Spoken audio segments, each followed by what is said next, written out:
యుద్ధంలో సైన్యాన్ని చంపడం తెలుస్తది గానీ, లేదా పొరపాటున సాధారణ ప్రజలు ప్రాణాలు కోల్పోవడం తెలుస్తది.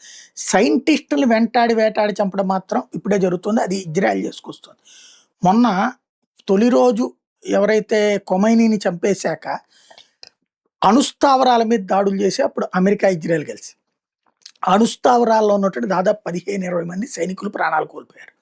ఆ తర్వాతన మిగతా సైనికులు బ్రతికినటువంటిది మిగతా సైంటిస్టులు ఆ బ్రతికినటువంటోళ్ళతో పాటుగా ఇతర అణు శాస్త్రవేత్తలు ఒక 28 మంది కలిసి ఒక మీటింగ్ పెట్టుకొని దీన్ని ఎలా పరిష్కరించాలన్న చర్చ జరుగుతుండగా ఆ బిల్డింగ్‌ని పేల్చిపడేసింది.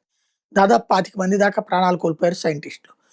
ఆ తర్వాత ఒక 6గురు సైంటిస్టులు అణు శాస్త్రవేత్తలు వేరే వేరే ప్రాంతాల నుండి రాజధాని టెహ్రాన్ తీసుకొస్తుండగా డ్రోన్ దాడి చేసి వాళ్ళని చంపేసింది ఇజ్రాయెల్.